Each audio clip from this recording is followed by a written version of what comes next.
हमारा ये टर्मिनल जो है इसको मान लेता हूँ स्मॉल ए और इस टर्मिनल को मान लेता हूँ स्मॉल बी। आप बताइए क्या ए और स्मॉल ए और कैपिटल ए के बीच में कोई रेजिस्टेंस लगी है? नहीं। तो इसका मतलब जो पोटेंशियल ए पर है स्मॉल ए पर, वही पोटेंशियल बी पर है, क्या बोल रहा हूँ, ए पर है ना। ये पोटेंशियल यहाँ है, वो पोटेंशियल यहाँ है। और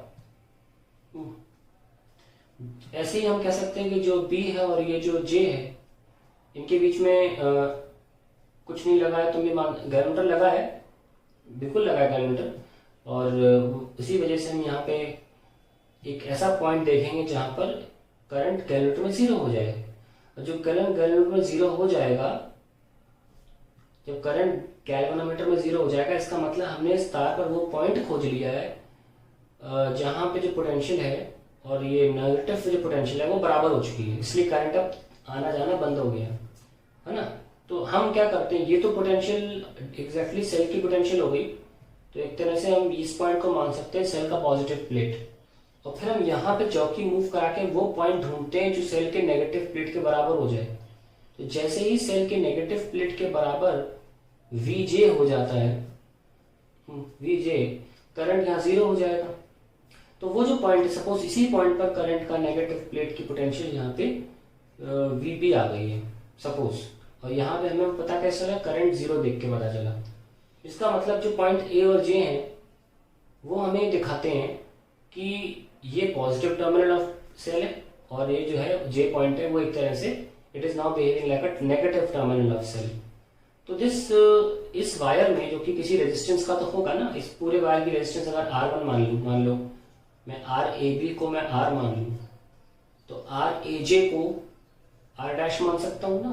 तो मान लो इस पूरे रेजिस्टेंस की वायर की रेजिस्टेंस कितनी, R डैश, यानी कि VAJ जो कि होगा जो भी करंट इसमें जा रहा है I, देखो इसमें मान लो हमें बैटरी ने कितना करंट दिया, ऑक्सिलरी बैटरी भी बोल सकते हैं, एक्यूमुलेटर भी बोल सकते हैं, और ड्राइवर सेल भी बोलते हैं उसको, या ड्राइवर बैटरी, वही तो करंट जा रहा है, क्योंकि यहाँ से तो कोई करंट ही नहीं है ना, इसमें तो जीरो हो गया, तो सिर्फ सेल का ही करंट जा रहा है, ऊपर वाले सेल का I, तो IR डैश ये हो जाएगी आपकी EMF ऑफ सेल। तो मेन हमारा मुद्दा ये रहता है कि जब हम जॉकी को मूव करा रहे होते हैं सर्किट में, तो ये तो ऑलरेडी फिट हो गया भाई, ए के बराबर है, ठीक है, ये वाला पॉइंट और ये वाला पॉइंट ऑलरेडी सेट हो चुका है कि सेल का पॉजिटिव टर्मिनल है। अब जॉकी से हम क्या करते हैं, हम ये फाइंड करते हैं ऐसा पॉइंट जो नेगेटिव टर्मिनल और ये वाला पॉइंट बिल्कुल बराबर हो जाए। तो ऑब्वियसली वो दो पॉइंट जो होंगे वो सेल के नेगेटिव पॉजिटिव टर्मिनल की तरह बिहेव करेंगे। तो एक तरह से ये सेल है और आपको आंसर मिल गया। पर प्रॉब्लम क्या है कि यहाँ पे कोई R डैश निकालना नहीं होता, यहाँ पे हमको लेंथ निकालनी होती है, ठीक है। तो हमें तो R डैश नहीं मिलेगा ना, से हमें तो लेंथ मिलेगी। तो इसका मतलब क्या हुआ कि EMF जो है भाई, करंट तो कांस्टेंट है, करंट तो फिक्स हो गया ना, वो प्रोपोर्शनल टू क्या हो गया, लेंथ। और यही हमारा मेन सिद्धांत है पोटेंशियोमीटर का, पोटेंशियो। और मैं प्रूफ भी कर दूंगा इस बात को कि कैसे ये एक्सप्रेशन आता है कि EMF जो है वो लेंथ की प्रोपोर्शनल है, ठीक है। उसके लिए बहुत जरूरी बात क्या है जानना, लेट अस सी। आप देख सकते हैं कि V इक्वल्स टू IR होता है ओम्स लॉ के अकॉर्डिंग। ओम्स लॉ तो होता है proportional to V, then when you write into form of equation you call it V equals to IR.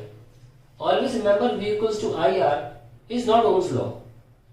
ठीक है, it's an equation which has come out from Ohm's law and it is applicable anywhere.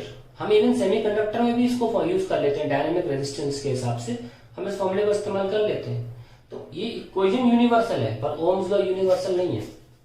Universal मतलब होता है कहीं भी use कर लेना है, जैसे कैपिटल, जैसे Newton's law of gravitation, it's universal. लेकिन ओम्स लॉ यूनिवर्सल नहीं, because this I proportional to V जो होता है ये हर जगह एप्लीकेबल नहीं होता, पर V इक्वल्स टू IR ये हर जगह एप्लीकेबल होता है, ठीक है। अब आप देखिएगा इसमें, अगर हम रो को R को खोलें तो R को पता है रो L बाय A होता है। Now if current is uniform, current constant है, करंट वेरी नहीं करना चाहिए, यूनिफॉर्म या कांस्टेंट बोल सकते हो। दूसरा, if area of cross section is uniform, या कांस्टेंट, ये भी कांस्टेंट हो, और रो तो कांस्टेंट होता ही हो, इसीलिए तो अलाउ यूज कर रहे हैं, तो रो की बात नहीं करेंगे, वो बाय डिफॉल्ट कांस्टेंट है। तो अगर ये दो आई और ए कांस्टेंट कर दिए जाए, वो ऑटोमेटिकली कांस्टेंट है, तो एक एक करके ये तीनों पैरामीटर्स मछली बन जाएंगे। देखो मछली बना आई, रो भी मछली बना, ए बी, सब मछली बन गए, तो क्या आया, बी प्रोपोर्शनल टू वेल। तो this is very important that under this condition that when current is constant, area of cross section is uniform, only then you can say that the EMF is proportional to length। तो अब इसको हम बोलते हैं principle of potentiometer. तो इतने से मैं समझा रहा था, let's write the principle of potentiometer.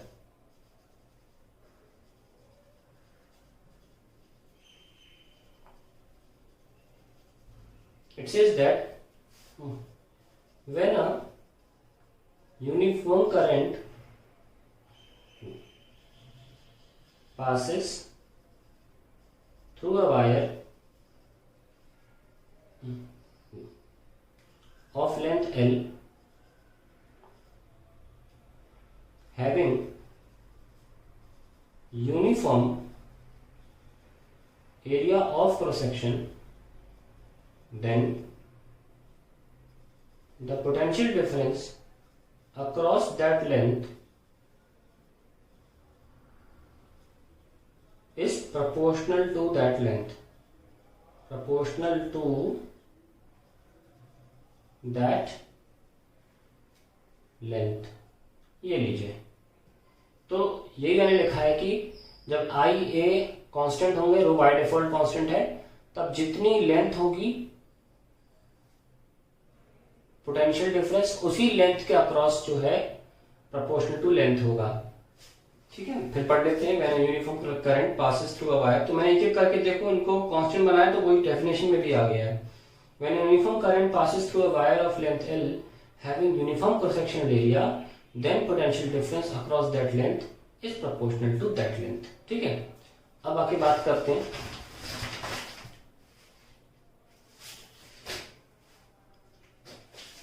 तो देखिए यहां पे होता क्या है, ये हमारा प्राइमरी सेल है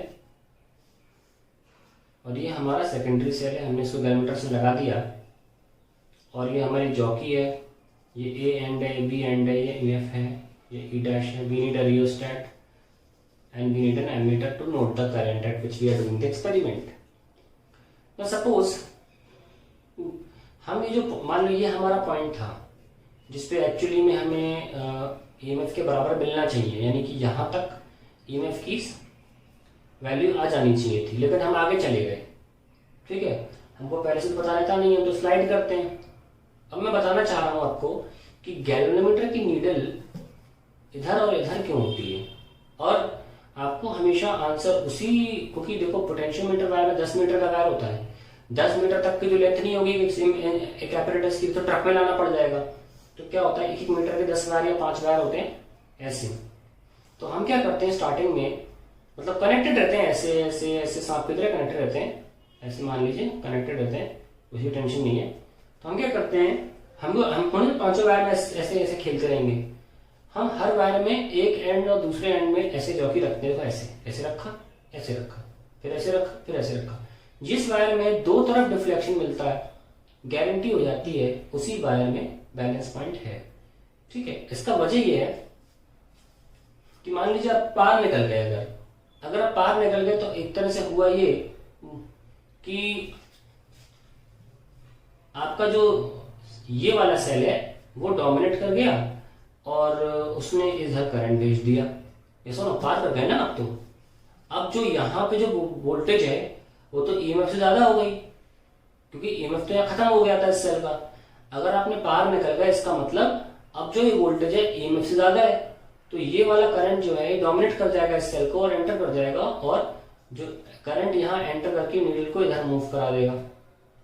और अगर आपने, यानी कि ऐसे कंडीशन में the current in this secondary circuit will be anticlockwise, and when you are somewhere here, अगर आप पीछे कहीं हो तो ऐसे में ये वाला सेल फिर अपनी तरफ डोमिनेट करेगा, क्योंकि इस सेल की जो वोल्टेज है वो इस वायर के वो यहां से यहां तक की वोल्टेज से ज्यादा है ना। तो मैं दोबारा बना देता हूं डायग्राम।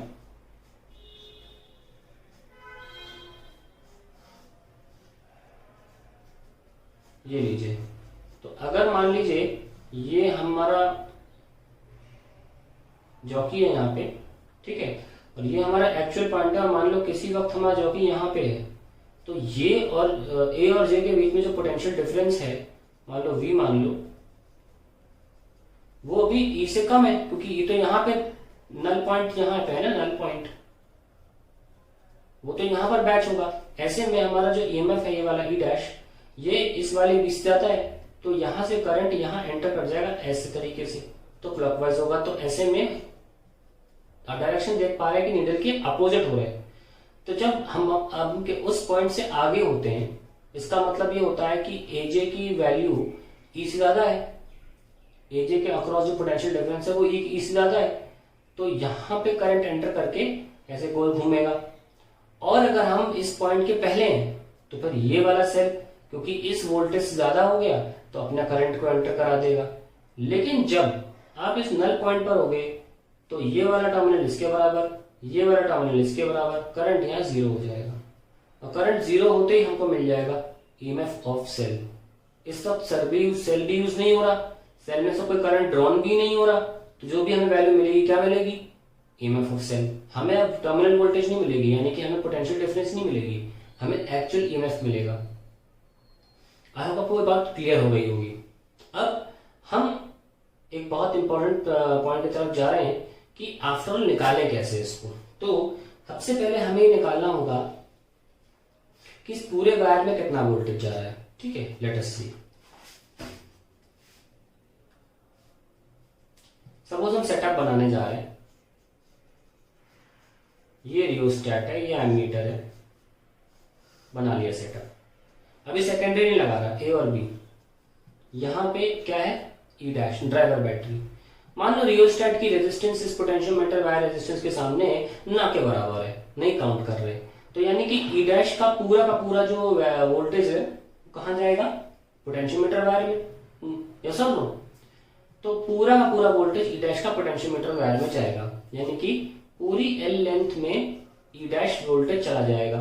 तो 1 यूनिट लेंथ में कितना जाएगा, ई बाई एल, यानी कि नॉर्मली क्या होता है कि हम इनको सेंटीमीटर्स में लेते हैं, तो ये मतलब 1 सेंटीमीटर पे ई डैश बाई एल वोल्ट पर सेंटीमीटर की पोटेंशियल डिफरेंस आएगी, यानी कि 1 सेंटीमीटर पे ई डैश बाई एल, 2 सेंटीमीटर पे 2 times E dash by L, क्योंकि 2 सेंटीमीटर पे क्या होगा, 2 ई डैश बाई एल, है ना।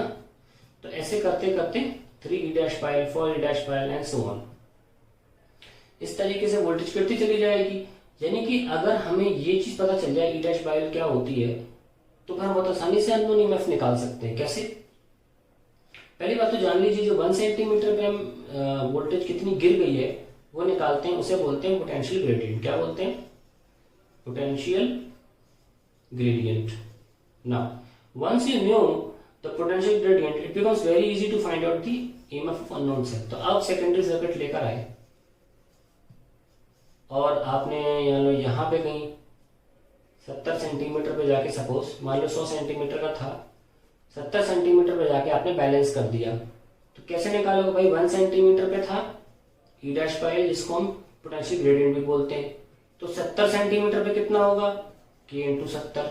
तो अल्टीमेटली ई अननोन निकालने का बेसिक फॉर्मूला आ गया, that is potential gradient into length balanced, balanced by length, length balanced. ये कहानी यहाँ खत्म हो जाती है कि हमने अननोन ईएमएफ कैसे निकाला। अब बात करते हैं हम कंपैरिजन ऑफ सेल।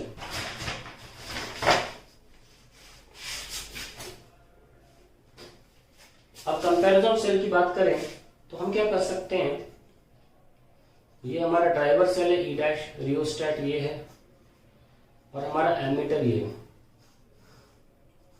तो मान लीजिए हमें 2 सेल लगा दिए, एक सेल ये है और एक और हमने उसी टर्मिनल से 2 सेल लगा दिए। एक 2 वे की आती है हमारे लैब में, ऐसे होती है वो 2 वे की, ठीक है, और एक पॉइंट यहाँ होता है, यहाँ पे एक जगह होती है होल बीच में 2, तो और यहाँ से हम लगाते हैं galvanometer.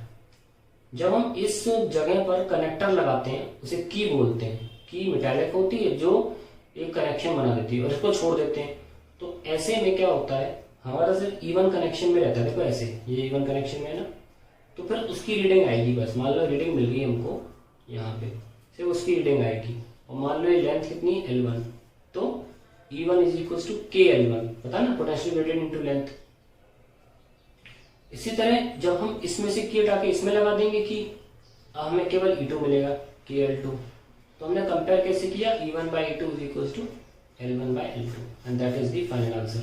So this is the second application of potentiometer, that you can compare the EMF cells if you don't want to find out the actual value. ध्यान रखें हमारे प्रैक्टिकल्स में एक्चुअल वैल्यू निकालना है ही नहीं, कंपैरिजन ही है। एक्चुअल वैल्यू निकालने की बहुत बड़ी प्रॉब्लम है, बताता हूँ क्या। व्हाई एक्चुअल वैल्यू निकालना is a big problem? It is a big problem because you have to connect a rheostat for your experiments. Yes or no? You have to connect the rheostat for the experiments. And problem ये है कि हम इस बात को negligent मान रहे हैं कि rheostat जो वोल्टेज ले जाएगा वो ना के बराबर है, और पूरी की पूरी E' यहाँ मिल जाएगी। तो पहले कदम पे हमारा कदम डगमगा जाएंगे कि हम पोटेंशियल ग्रेडियंट को E' पर L नहीं लिख सकते, क्योंकि E' का कुछ हिस्सा rheostat ले जाएगा। ये एक प्रॉब्लम है। तो हम उसको नजरअंदाज प्रैक्टिकल लाइफ में नहीं कर सकते, थ्योरेटिकली कर रहे हैं। तो हमें एक आइडिया ही मिलेगा फिर वोल्टमीटर क्या हो रहा था, है ना। इस वजह से हमें ये प्रॉब्लम सामने आती है अगर आप रियोस्टेट की रेजिस्टेंस जानते हैं। अगर अब रियोस्टेट की ओवरऑल रेजिस्टेंस सबको पता रहती है, एक सिलेंड्रिकल पीस होता है गोल गोल, उसमें आप स्लाइड करते हैं, ऐसे रहता है ना रियोस्टेट, ऐसे यहाँ 0 से 60 ओम्स तक लिखा रहता है उस पर। लेकिन आपको क्या पता कि यार यहाँ से यहाँ तक कितना रेजिस्टेंस है, वो तो नहीं लिखा रहता, कोई स्केल भी मेंशन नहीं है। अगर हमको पता चल जाए भैया यहाँ रियोस्टेट की जितनी आप वैल्यू कनेक्ट किए उतना रेजिस्टेंस है, फिर तो ये फुल प्रूफ तरीका है। या फिर आप रेजिस्टेंस बॉक्स यूज कर लो। कुछ लोग क्या करते हैं, अब ऐसा नहीं है कि असंभव है निकालना EMF ऑफ सेल, नहीं, फिर आप रियोस्टेट मत यूज करिए, फिर आप रेजिस्टेंस बॉक्स यूज करिए। ठीक है, आपको पता तो रहे कि आप कितना रेजिस्टेंस कनेक्ट कर रहे हो इसमें, ताकि आप फिर उतना सा I into R करके हटा दो और रिमेनिंग AB वैल्यू दे दो, तो आपका पोटेंशियल ग्रेडियंट ठीक से निकल आएगा। बाकी कोई इशू नहीं है, बाकी तो बिल्कुल नॉर्मल है। मेन प्रॉब्लम पोटेंशियल ग्रेडियंट की। तो एक बार और सीख गए होंगे कि पोटेंशियल ग्रेडियंट के अलावा नहीं है अगर, तो आप कुछ भी नहीं कर सकते यहाँ पे। अब बात आती है इंटरनल रेजिस्टेंस निकालने की सेल की। ये कैसे होता है देखते हैं।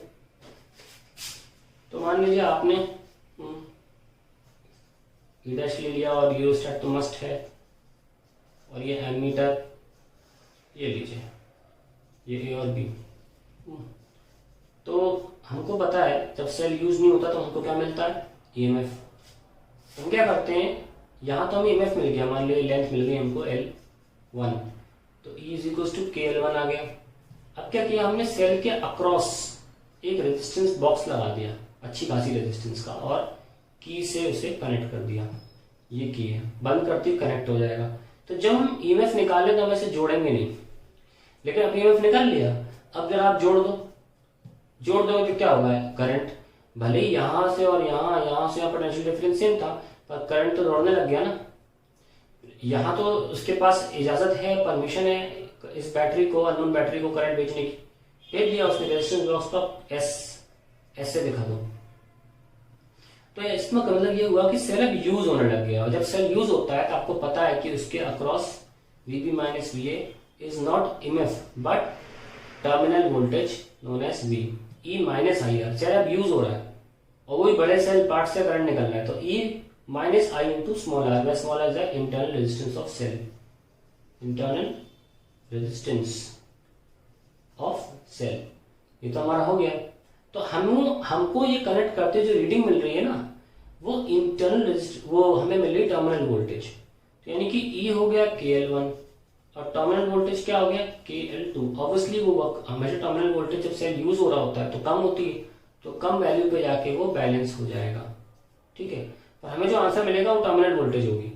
तो अगर मैं E by V को डिवाइड करूं तो L1 by L2 होता है, यस और नो। फिर E by V माइनस 1 करूं तो हो जाएगा L1 by L2 माइनस 1। फिर मैं E by V माइनस 1 को कैपिटल R से मल्टीप्लाई करूं तो हो जाएगा L1 by L2 minus 1 into capital R। यहाँ पे मैंने S लिया है, एक्सटर्नल रेजिस्टर को हमने S ले लिया है। तो ये आप याद करिए ये क्या चीज थी, ये तो था इंटरनल रेजिस्टेंस का formula, L1 by L2 minus 1 into S। तो देखिए यहाँ पे हमने आंसर निकाल लिया by the method of comparison. तो ऐसे हमारे पोटेंशियोमीटर के तीनों के तीनों एप्लीकेशंस खत्म होते हैं। इसको 2-3 बार देखेंगे तो और क्लियर हो जाएगा, लेकिन मैं बता रहा हूँ न्यूमेरिकल्स के बाद ही ये संपूर्णता से क्लियर होगा। अब बात करते हैं पोटेंशियल ग्रेडियंट के फायदे की। देखिए ये मेरा सेल है, सिग्निफिकेंस देखिए पोटेंशियल ग्रेडियंट कितनी बड़ी सिग्निफिकेंस है, ई डैश और ये। मान लीजिए मेरा सेल 2 वोल्ट का है, फिर मैंने मान लिया कि रियोस्टेट में कोई वोल्टेज नहीं गई और ए बी वायर जो है वो 10 मीटर का है, 0 एंड 10 मीटर, ठीक है। तो 10 मीटर में कितना गया 2 वोल्ट, 1 मीटर में कितना गया 2/10, दैट इज 0.2 वोल्ट पर मीटर। अब मान लो आप सेंटीमीटर में निकालना चाहते हो, सेंटीमीटर में निकाल लो। तो 100 सेंटीमीटर में कितना है, मतलब 1 मीटर को मैं लिख सकता हूँ 100 सेंटीमीटर, रहेगा तो 2/10 ही, यस और नो। पर मैं अगर 1 सेंटीमीटर बोलूँ तो 2/1000 हो जाएगा, यानी कि 0.002 वोल्ट पर सेंटीमीटर। ये बहुत अच्छा पोटेंशियल ग्रेडियंट है। कितना है 2×10⁻³ वोल्ट पर centimetre, that is the potential gradient. यानी कि हर सेंटीमीटर पे कितने की गिरावट होती है 0.002 वोल्ट की, या आसान भाषा में 2 मिली वोल्ट की गिरावट होती है हर 1 सेंटीमीटर पे। तो जैसा कि मैं कह रहा था, सॉरी फोन बंद हो जाता है। जैसा कि मैं कह रहा था कि अगर आप 2 मिली वोल्ट का सेल लेके बैठे हैं, 2 मिली वोल्ट आपका पोटेंशियल ग्रेडियंट था ना, कि आपका 2 वोल्ट की बैटरी थी और हमने रियोस्टेट को देखा कि कुछ भी नहीं ले रहा है, ना के बराबर है, और ये 10 मीटर का आपका 10 मीटर की आपकी लेंथ है इसकी पोटेंशियोमीटर वायर की। तो पोटेंशियल ग्रेडियंट क्या आया, पूरा 2 जा रहा है ना इसमें, और 10 यानी कि 0.2 वोल्ट पर मीटर। और अगर आप सेंटीमीटर में कन्वर्ट करेंगे तो कितना आ जाएगा 0.2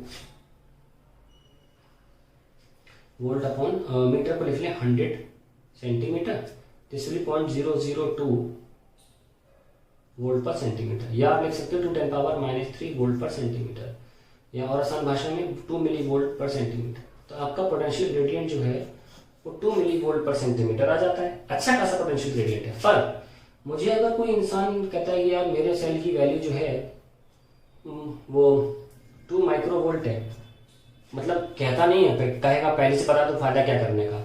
मान लो बाय चांस कोई व्यक्ति मेरे पास एक सेल लेकर आता है नापने के लिए, पर उसकी वैल्यू 2 माइक्रोवोल्ट थी, क्या मैं नाप पाऊंगा इससे? क्यों? क्योंकि एक ही सेंटीमीटर पे, मान लो 1 सेंटीमीटर है, इस पे 2 माइक्रो मिली वोल्ट खत्म हो गया। अब माइक्रो तो इससे 1000 गुना कम हुआ ना, तो 1000 गुना कैसे मैं चौकी रखूंगा? उसकी पिन इतनी मोटी होती है कि 1 सेंटीमीटर घेर लेती है, वैसे भी नहीं घेर लेती तो 1000 गुना कैसे कम करता।